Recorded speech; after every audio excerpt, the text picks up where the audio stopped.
तो वैश्विक अर्थव्यवस्था में हम लोग तब इसका वैल्यू निकालते हैं कि डॉलर जो है तुलनात्मक रूप से अन्य देशों में इसका ज्यादा डिमांड हो रहा है। बात समझ में आया? इससे ज्यादा कीमत किसका है? तो पौंड का है, लेकिन ये उतना वैल्यूबल नहीं है वर्ल्ड के परिप्रेक्ष्य। जैसे मान लो एक देश, दो देश, तीन देश, ऐसे पांच, ठीक है। हम पांचों देश में हम लोग ना परिवर्तनीयता कर, एक्सचेंजिंग कर, ठीक है। ये सभी देश में रुपया लेकर के जाइए तो डॉलर में आपका कन्वर्ट कर, तो इसका मतलब ये इजी हो गया, डॉलर में हमारा क्या हो गया, कन्वर्ट हो गया। कल तक हम लोग क्या क्या देखे थे? भुगतान संतुलन सब हम लोग देख लिए थे, है ना। बैलेंस ऑफ पेमेंट और उसका चार्ट भी आप लोग देख लिए थे और मेरे ख्याल से समझ भी गए थे, बीओपी समझे थे। फिर हम लोग का जो सिस्टम था वो सिस्टम सब भी हम लोग समझ लिए थे। आज एक्सचेंजिंग सिस्टम में हम लोग देख रहे हैं अभी इसको रखो यहीं पे। वैसे भी तुम लोग पहले पढ़ता था ना कि एक्सचेंजिंग सिस्टम मतलब क्या चीज बाबू। यदि मान लो कि कोई तुम वस्तु विनिमय ले रहा है, ये एक्स वस्तु है और वाई में कन्वर्ट कर रहा है, तो पहले हम लोग क्या चीज में करते थे? तब पहले करते थे, मान लो ये धान है और बदले में धान का एक्सचेंज होता था, धान टू धान, या धान के जगह गेहूं का होता था, एकदम सिंपल वे में था। उसके बाद धीरे धीरे क्या आ गया कि ये वस्तु हो गया और इनका कन्वर्टिंग किसमें चला गया? रुपया। अभी जो है हमारा जो ये विनिमय सिस्टम है, तो अभी तो विश्व में ऐसा तो नहीं, भारत में रुपया चल रहा है तो अमेरिका में रुपया चल रहा है, ऐसा तो नहीं है, ठीक है। तो अमेरिका में लाइक दैट क्या चल रहा है? डॉलर, और हमारा क्या चल रहा है? रुपया। अब यहाँ पे एक्सचेंजिंग सिस्टम दोनों में कर, क्या मेरा रुपया तुरंत कन्वर्ट हो जाएगा डॉलर में? यस होगा, तो उसको हम लोग क्या कहेंगे? पूर्ण परिवर्तनीयता। क्या बोलेंगे? मतलब हम कोई भी चीज को जो है तुरंत क्या कर दिए? कन्वर्ट कर दिए। अब मान लो कि चल रहा है ये डॉलर, दूसरा क्या चल रहा है? यूरो बराबर रुपया। तो विश्व में जितना भी देश है, तो जितना भी देश है, तो या तो हमारा रुपया का वैल्यू क्या होगा? या तो ज्यादा होगा या तो मेरा क्या होगा? कम होगा। किस देश के तुलना में? अन्य देश की तुलना में। और अन्य देश में भी कौन सा मुद्रा इंपॉर्टेंट है? तो डॉलर है, यूरो है, पाउंड है। बात समझ में आया? पाउंड है, ये सभी हाईली लेवल का मनी। नहीं समझा मेरा बात? अब यदि हमारा यदि एक रुपया बराबर यदि एक डॉलर करेंगे, तो इसका मतलब क्या पता चला? इससे क्या पता चला कि एक रुपया बराबर एक डॉलर दोनों बराबर है। मतलब डॉलर और रुपया में कोई अंतर नहीं है। फर्क क्या है कि वो डॉलर में कन्वर्ट हो गया है, लेकिन ये जो है रुपया में। अब यदि तुमको हम बोलेंगे कि एक रुपया बराबर, अब इस डॉलर को हम कन्वर्टिंग किए तो हमको पता चला अप्रॉक्स मान लो 60 रुपया। जब डॉलर को हम कन्वर्ट किए तो इसका मतलब क्या निकल करके आ गया? इक्वल नहीं है, किसका वैल्यू ज्यादा है? अर्थात एक डॉलर बराबर क्या निकल करके आ गया है? तो 60 रुपया। अर्थात तो मेरा 60 रुपया रहेगा, तब क्या हो गया? एक डॉलर हो गया। अच्छा ठीक है, ये दोनों समझ में आ गया। अब तीसरा चीज ये समझो कि ये डॉलर है या ये रुपया।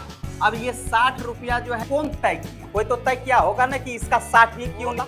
विश्व लेवल पे मांग पर होता है कि किसका मांग ज्यादा है। इस डॉलर से भी ज्यादा कीमत किसका है?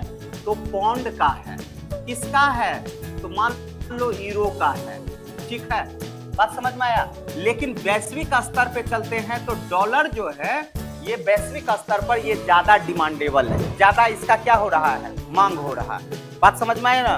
तो वैश्विक अर्थव्यवस्था में हम लोग तब इसका वैल्यू निकालते हैं कि डॉलर जो है, ये डॉलर जो है तुलनात्मक रूप से अन्य देशों में इसका ज्यादा डिमांड हो रहा है।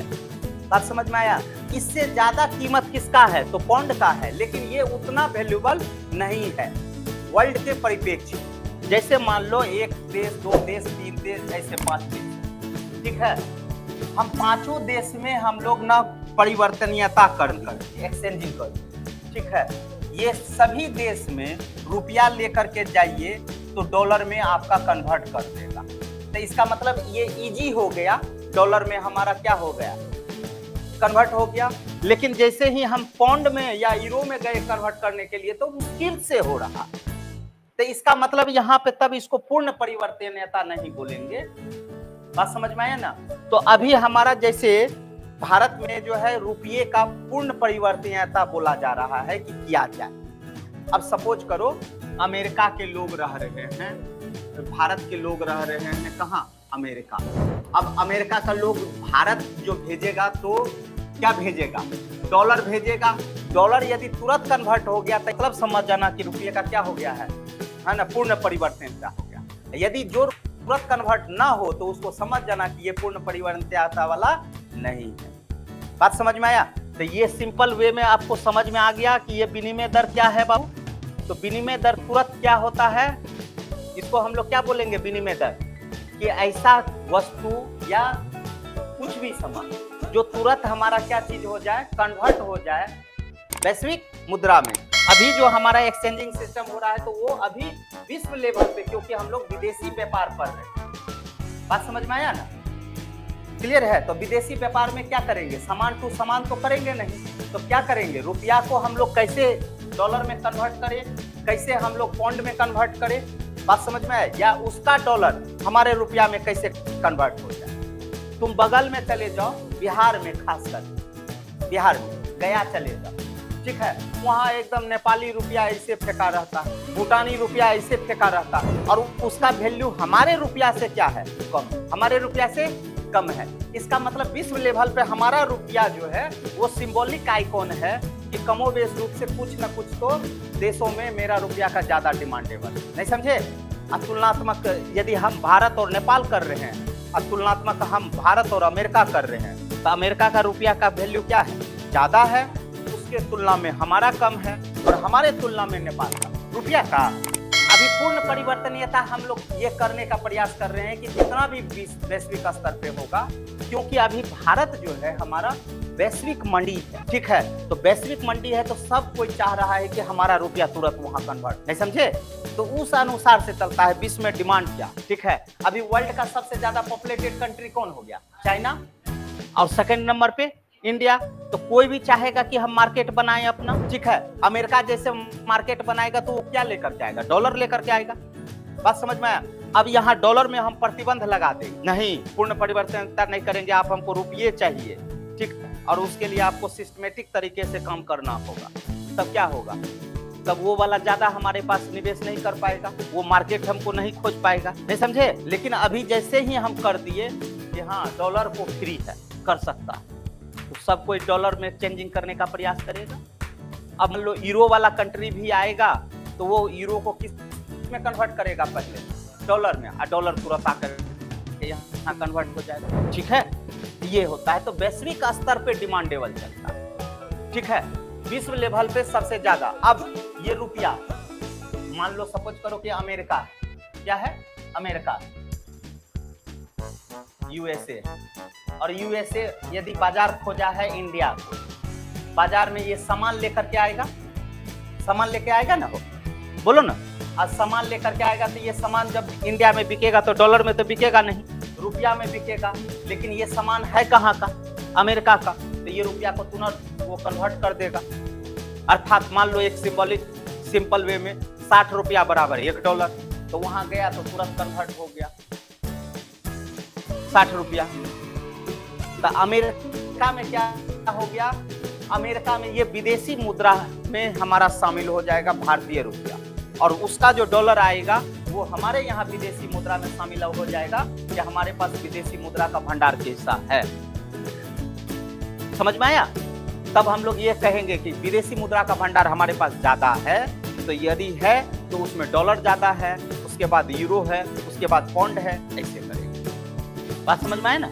ठीक है। आइए नहीं कि बांग्लादेशी रुपया है, नेपाली रुपया है, वो सब मार्केट में उतना जो है वैल्यूबल नहीं। तो वैश्विक स्तर पे कौन सा रुपया का डिमांड होता है? तो वही मेरा एक्सचेंजिंग सिस्टम हो गया। एक्सचेंजिंग सिस्टम को लिख लो। विदेशी विनिमय दर के निर्धारण की 2 प्रणाली है। एक नंबर स्थिर विनिमय प्रणाली, स्थिर, और दूसरा परिवर्तन विनिमय प्रणाली। विदेशी विनिमय दर के निर्धारण की 2 प्रणाली है, एक स्थिर विनिमय प्रणाली और दूसरा परिवर्तनशील विनिमय प्रणाली। अब स्थिर वाला तो समझ गए कि स्थिर है, ये सस्टेनेबल है कि इसका रेट जल्दी नहीं बढ़ता। आज हम लोग देखें कि मतलब $1 बराबर 60 रुपया हो गया और ये लगातार 2 साल तक है, तो इसका मतलब क्या हो गया? स्थिर हो गया। ठीक है। यदि हम फ्लक्चुएट करते हैं $1 बराबर 72 रुपया, $1 बराबर 78 रुपया, तो ये क्या हो गया, मेरा परिवर्तनशील हो गया। ठीक है, तो पहले स्थिर विनिमय प्रणाली, जब विनिमय दर का निर्धारण सरकार या मौद्रिक प्राधिकरण जैसे भारत में आरबीआई द्वारा किया जाता है, उसे स्थिर विनिमय दर प्रणाली कहते हैं। स्थिर विनिमय दर प्रणाली में होने वाले उतार चढ़ाव को अवमूल्यन और अधिमूल्यन, अभी दोनों चीज समझेंगे। ठीक है, कम, ठीक है, अधिमूल्यन मतलब ज्यादा। ठीक है, और ये जानबूझ करके भी हम लोग करते हैं। कब? सिचुएशन के अनुसार। जब हमको विदेशी मुद्रा का भंडार ज्यादा लेना है, तब उस अवस्था में हम क्या करेंगे, अवमूल्यन करेंगे।